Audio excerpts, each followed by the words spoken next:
ice cold defenders, in his words. Now, he's a multiple Premier League winner. He's won the Champions League. Do you agree with his assessment, at least to some extent? At the moment, we cannot do anything. At the moment, we are playing with the players that we have. My job is to make them as good as possible. There are players that have kept a lot of clean sheets under me, that they've been undefeated for 12 games, and they done really, really well. So I don't like to judge players just when they lose, but I know overall where can we strengthen the team, but as well that we have some players that they are very valuable, that they've been performing under me really, really well, that I trust them. Just want to ask about Matteo Guendouzi finally from me as well. He avoided an FA punishment yesterday for what happened at the end of the Brighton game. But as a manager, have you had to, or will you have to remind him of his duty as a professional in terms of his conduct? My job is to make sure that we all behave in relation to the shares that we wear. Obviously, what happens on the pitch, I played for 17 years and it stays on the pitch, because you can mold and change in words and context very easily, and you shouldn't be doing that at all. But obviously we show frustration. So in a way I like, because that means that we care about losing and we don't accept any defeats.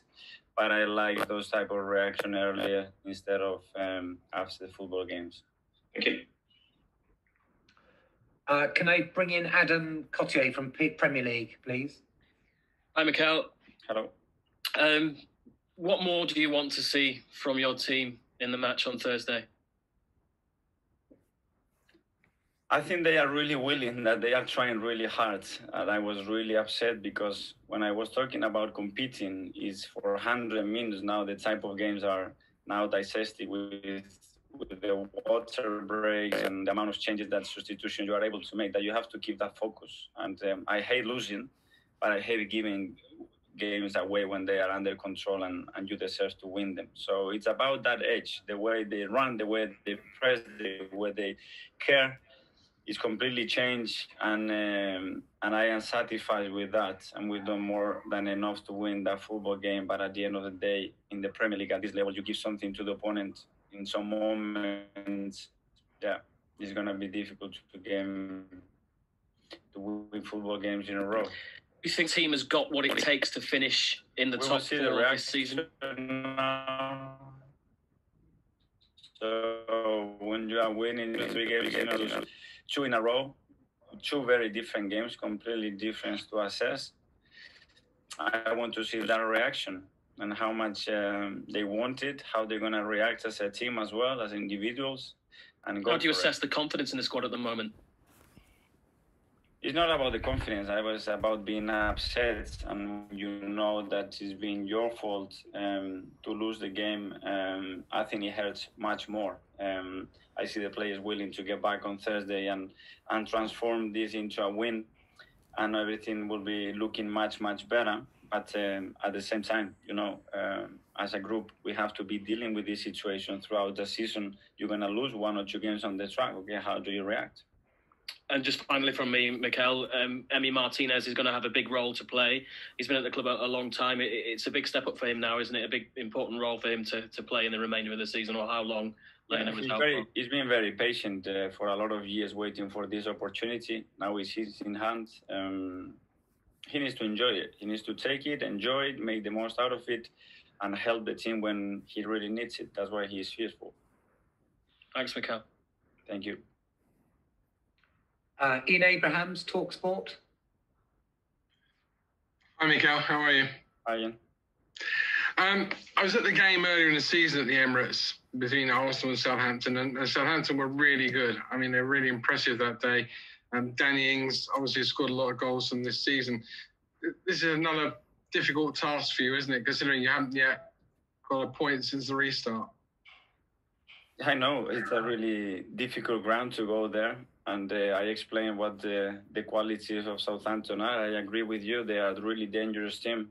They have no fear. They go for it. They really believe in what they do. And they compete really, really well. So we have to be ready. And I'm sure on Thursday we will be ready. How much are you now going to use the rest of this season to outline what you think Arsenal are going to look like going forward? Because obviously they used to have really strong defenders like David O'Leary and Tony Adams. And they used to have really strong midfielders like Patrick Vieira. And the feeling is that Arsenal haven't got those sort of players anymore. I knew since I joined where I was jumping in, and the past few seasons, what happens, and I knew it wasn't a coincidence. So I could have sit back and wait if the opportunity was still in the summer, or I can use this time as well to start the process I want and to start to see where the changes that have to be made. A lot of things have already changed at the club and are in evolution to change. Even results and energy was changing just before the coronavirus.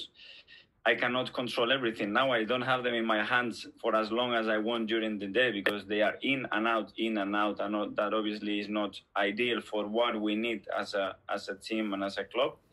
But again, it's not an excuse. We are here to win football games. That's my responsibility. I take full of it.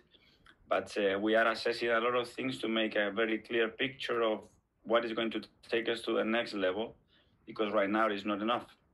Well, off the back of that, finally, I mean, you obviously had the coronavirus.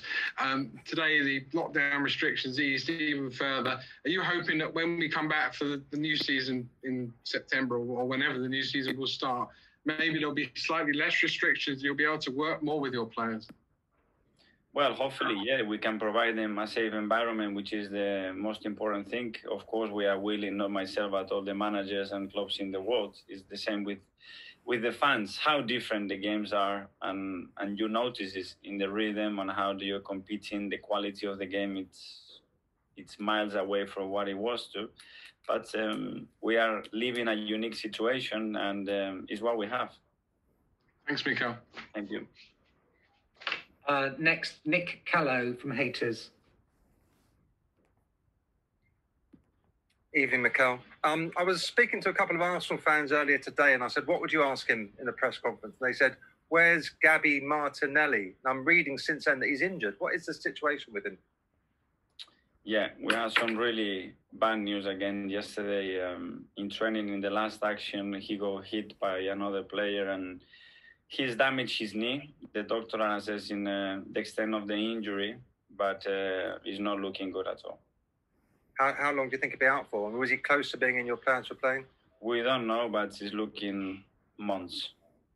This is a really bad run of injuries, isn't it? Is there anything you can put that down to?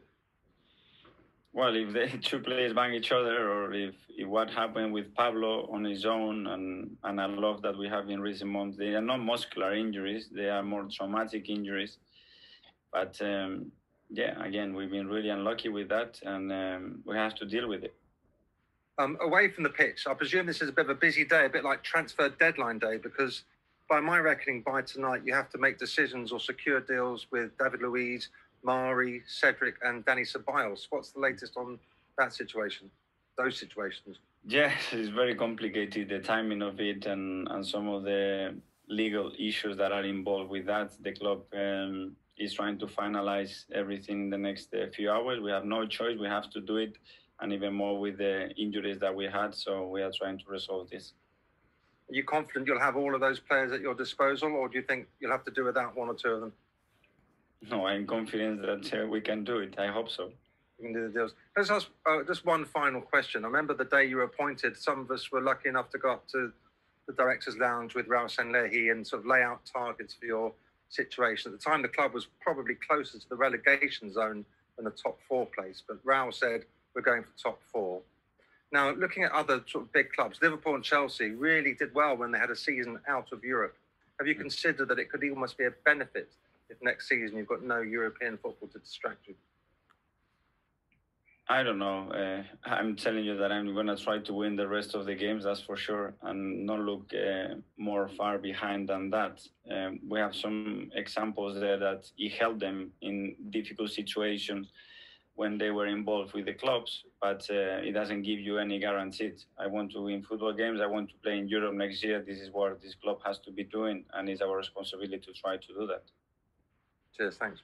Thank you. Thanks, Nick. A couple from Charles Watts at Gold. Hi, Mikel. How are you? Hello. Just on the deals you were just talking about there, can you just confirm with whether Pablo Mari, is that Flamengo have said that deal is done and he's going to permanently be an Arsenal player. Can you just talk a little bit about that and say whether or not that's true or not, and how that deal's happened? Well, we've been trying to get the deal done because we were happy with what Pablo can bring to us. And the club were trying to finalize the deal. I think the club will announce that as quick as possible when everything is sorted. There were some legal issues there as well to get done, but our intention clearly is to keep him.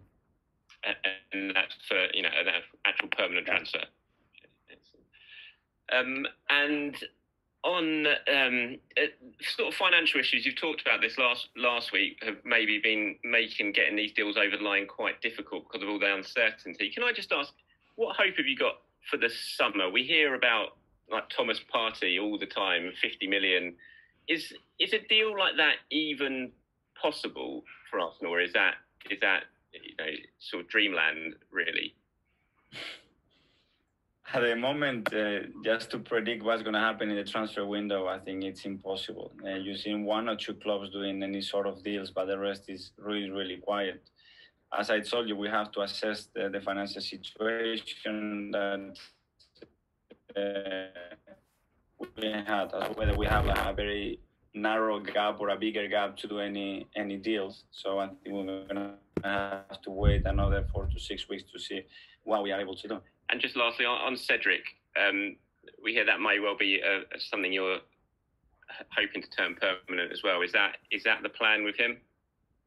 Well, it was the plan from the start. He's been again so unlucky. He was injured when he joined, then he had a fracture in his nose. He hasn't played at all for us, but again, we think that it's a player that will improve and will help his squad depth, and hopefully we can do it as well. Thank you, Mikel. Thank you. Thanks, Charles. Right, just going to do a newspaper piece. 9:30 Wednesday night. Adrian Kajumba from Daily Mail.